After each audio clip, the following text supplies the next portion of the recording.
You know that feeling, right? You're talking to a friend about, I don't know, needing new hiking boots, and then bam! Suddenly every single ad on your phone is for outdoor gear. It's not magic, and your phone isn't literally listening. Well, probably not. It's personalization, and it's this invisible force that's shaping your entire digital world. A secret war for your attention that's happening every second of every day. So why are companies so completely obsessed with this? Well, it all comes down to what personalization promises them. And let me tell you, for a business today, this isn't just some cool feature. It's a dead serious strategy for survival and for growth. And the numbers, they really back this up. The research we're diving into for this explainer, it's a huge review from the journal Psychology and Marketing, found that when companies get personalization right, they can boost their revenue by up to 15%. I mean, think about that. That's a massive, massive incentive. And it kind of explains why the battle for your data is just so intense. So, what are we really talking about when we say personalization? Well, the research gives us a pretty clear definition. It's a process started by the firm, by the company. They take all your customer data, your clicks, your likes, your past purchases, you name it, and they use it to tailor their marketing just for you. The products you see, the prices you're offered, the ads you get, it's all custom built for an audience of one. Now here's a really important distinction. Personalization is when the company is in charge. Think about Netflix suggesting a movie it thinks you'll love. That's totally different from customization, where you are in charge. That's like when you go online and build your own car, choosing the color, the engine, all the features yourself. The real question is, who's in the driver's seat? Is it you or is it them? Okay, so how do companies actually pull this off? It's not like there's one single personalized button they push. You should think of it more like a toolkit, with a bunch of different tools inside. And researchers have basically sorted all these tools into 6 main categories, 6 different ways they study and use personalization. And here they are. This is basically our map of the whole territory. To really get a grip on how this all works, you have to see all the different pieces in play.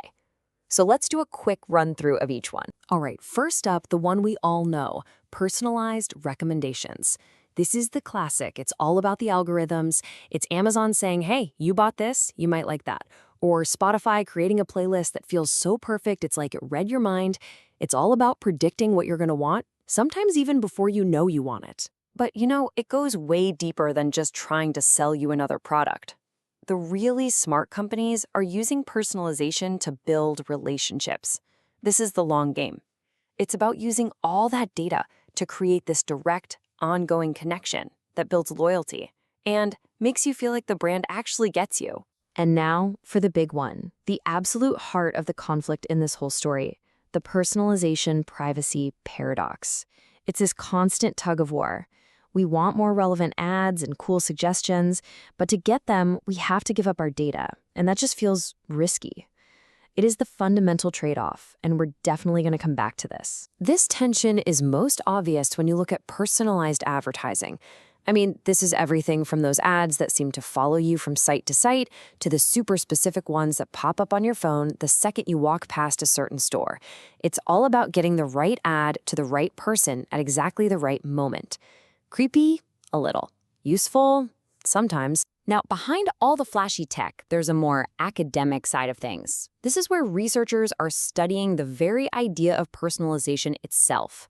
They're constantly debating and trying to redefine what one-to-one marketing even means as technology just keeps charging ahead, especially in the world of e-services. And the last piece of the puzzle, what powers this entire machine? That's customer insights.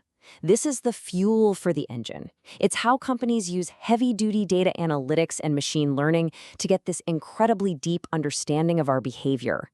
Without this, none of the other types of personalization would even be possible. Okay, let's zoom right back in on that central conflict, that paradox. Because honestly, it's the part of this story that affects every single one of us every single day. It's the tightrope that every company and every consumer is walking on. The great privacy paradox. And this quote from the research paper, it just nails the feeling perfectly. We hesitate. You know that little pause before you click accept all on the cookie banner? That's it right there. Because sharing our data, even if it means getting a better, smoother experience, just makes us feel vulnerable. It's a totally emotional trade-off. So what this all boils down to is a constant balancing act. On one side, you've got your desire for relevance. You want less junk in your inbox, you want more useful suggestions. But on the other side, you've got this really deep-seated fear of vulnerability, a fear of your data getting into the wrong hands, or just your privacy being chipped away. Now, this paradox, this conflict, it isn't exactly new, but the technology that's driving it is evolving at an absolutely incredible speed. So to really understand where we're going with all this, it actually helps to take a quick look back at where we've been. Yeah, this whole thing didn't just happen overnight. You can see just how dramatically the focus has changed. Back in the 90s, the research was all about personalizing service in face-to-face encounters. Then the 2000s hit, and bam, it was all about e-commerce and recommender systems. And then, in just the last decade, it completely exploded, with this huge focus on data analytics, AI, and mobile ads that brought us to right where we are today. So what's next? Where is this all going? The research points to this next wave of technologies that are set to make personalization even more powerful, maybe even inescapable. We're talking about more advanced AI, crunching massive amounts of big data. We're talking about blockchain, which could maybe give us more control over our own data.